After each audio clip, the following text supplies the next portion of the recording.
Hello, fabulous Scorpio. Welcome to your horoscope for the year of 2016, looking at life and love. I am your astrologer, Nadiya Shah. Thank you for being here. This year is big for you. It is big for you for a few reasons, and those reasons really come down to what your ruling planets are doing, which really is rare and extraordinary things. One is your ancient ruling planet, and what is happening this year for the first part of the year is Mars retrograde season. So Mars is your ancient ruling planet, and Mars will actually be going back and forth between your sign and the sign immediately after, the sign of Sagittarius. And what we also have happening is the continuation of a supremely harmonious conversation that is set to take place, that is going to continue to take place in the first part of the year, between your modern ruling planet Pluto and Jupiter. All this is to say that you are going to be coming into a new sense of yourself, into a new sense of empowerment, and also into a new sense of understanding of who you are, what you want to do, and how it is that you desire to create prosperity for yourself, what you believe about prosperity or not, and where it is that you know you can take action to move yourself in a more prosperous direction. And that direction might actually end up surprising you a lot. So as I said, this Mars retrograde I think is going to be incredibly important for all of us. Mars retrogrades like once every 2 years or so. And when this occurs, it tends to represent a time when we are thinking more about using our energy wisely, thinking a little bit more strategically, considering what it means to actually live from and act from an honest, whole, complete place within our own spirit and within our own heart. When we have Mars, your ruling planet, retrograding in your sign, it means that that consideration ends up being that more personal. And the desire for change, for meaningful change, for understanding what you don't have power over and understanding what you do and totally owning what you have power over and running with it becomes that much more imperative, becomes that much more important to you. So this move of Mars to me says that it is about you understanding who you are and how you're living and how you're growing and how you're changing. And then there's this other element to it that has to do with is who you are and how you're doing and how you're changing ultimately leading to greater prosperity or not? What do you believe about the value of what you're giving? And what do you believe is worth spending money on as well? What sometimes can happen with Mars retrograde in the sign just after yours in particular with this is either you become overly cautious around money, or you make some large purchases that maybe you realize in the bigger picture you don't really need. Or also with this is that you start to think about where it is that you can give a more genuine and honest contribution, where it is that you can share more of your light rather than just doing something or doing what you've always been doing, where it is that you can tap into something more meaningful, deeper for you, and commit to it diligently so that it creates prosperity for you more and more as time goes forward. Now, if you remember back in, there's a couple of interesting things here. Back in 2012, Saturn went into your sign.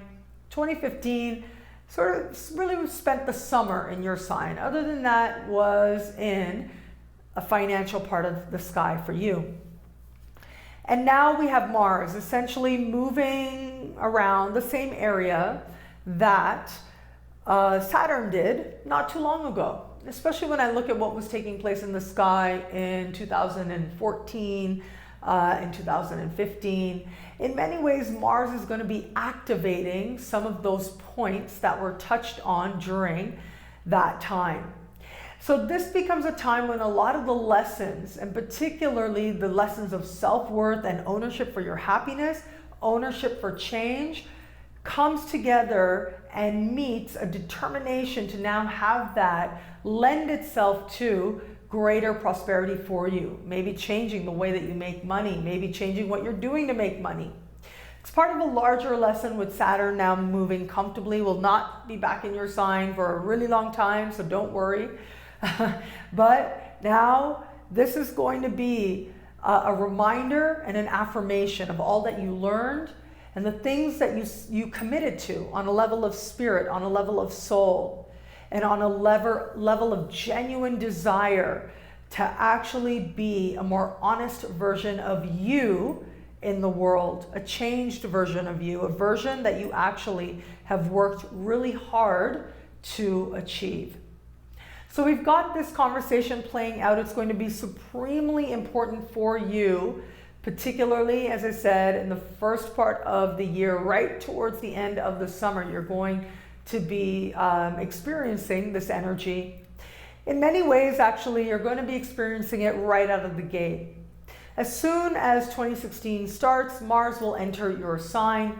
In February, we'll enter shadow, still in your sign. And then we'll start doing more of the dance, right? Leaving, coming back, going straight, that kind of thing. So it's an unusually long time to be experiencing your ancient ruling planet with you, and yet you're ready for it, and yet you need it.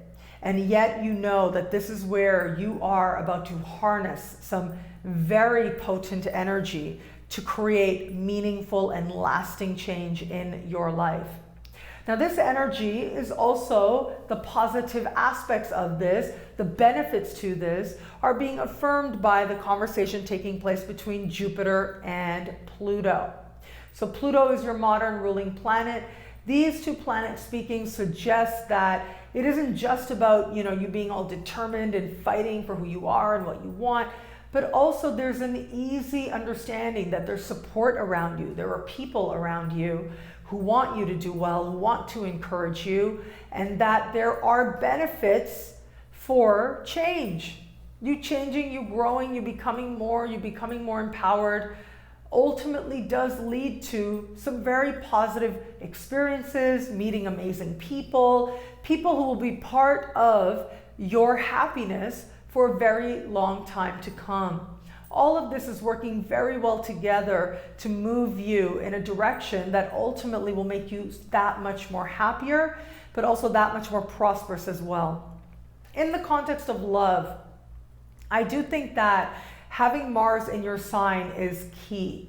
Mars in your sign does put the focus on you, right? So it's not so much about what's happening with someone else. It becomes a more personal journey about why you want what you want, why you're drawn to who you are. And there's going to be a desire to experience life. And that means physicality, right? Experiencing life ultimately means that feeling of being awakened in a way that only love can provide, in a way that only desire can provide. That is going to be part of the calling for you, and that is going to be part of the motivation for you also. But what we do have happening in the sky otherwise is really interesting in the context of love. We have Saturn and Neptune continuing a conversation from that started late last year, late 2015, and will continue into the first part of this year. Now, this conversation has more to do with and speaks to what it is that wakes you up on a level of body, what it is that excites you, what it is that makes you feel alive, feel that energy of creation, feel that energy of attraction. And to understand that so much of love and romance is a personal journey, is so much about you. And there's also the understanding with this that ultimately other people are going to do what they do for all kinds of reasons that have nothing to do with you.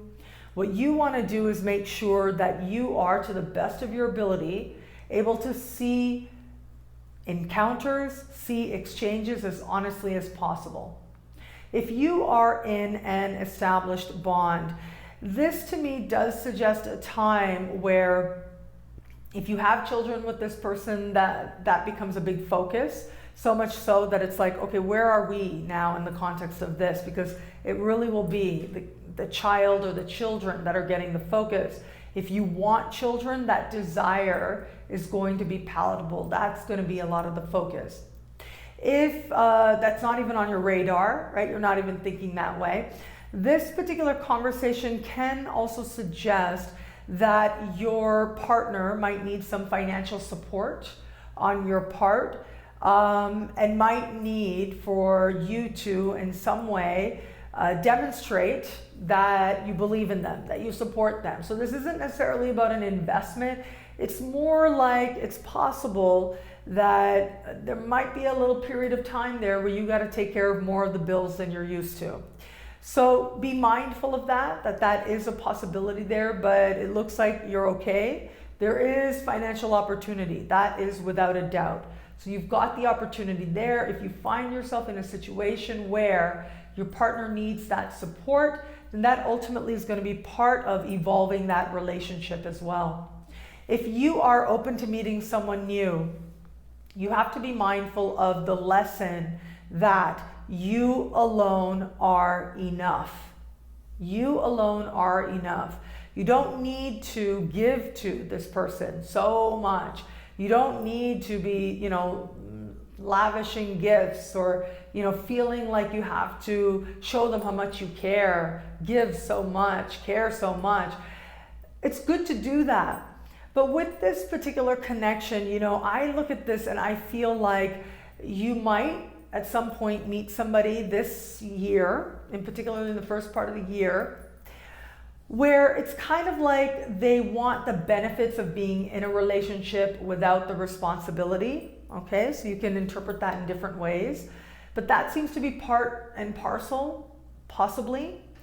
The other thing with this particular energy is, as I said, you alone are enough. And so if you find yourself really feeling like you're constantly thinking about them, you just got to know them, and you want that greater level of intimacy, you want to show how much you care. That's something a lot of people do, but to make sure that you are staying in a measured place, to make sure that you are keeping the focus on yourself, because ultimately that is going to be how you end up feeling that much more empowered, that much more strong.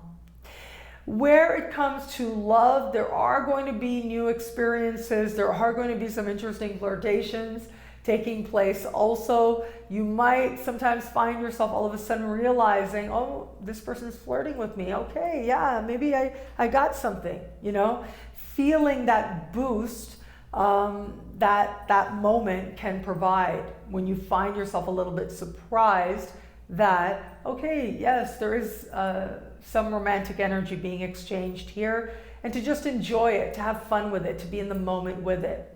But I would advise, just be mindful that sometimes with this energy, you might see things that might not be intended, or people might be projecting things that are not necessarily intended. So check in with yourself, be honest with yourself, and talk, especially in the first part of the year. If you talk to friends, you talk it out, you will get to the truth. So having those key conversations really can make all the difference in your understanding of the love that you have or the love that you want, and moving towards a love that truly feels genuine and that much stronger. What I love about this year for you is that in many ways the focus is on you. It is about you coming into your own. You coming into your own power, you coming into a sense of self-realization of all that you are. When you do that, you can't help but act from a more honest and a more enthusiastic place. And when action starts from that state of spirit within, it can't help but reap some very positive results.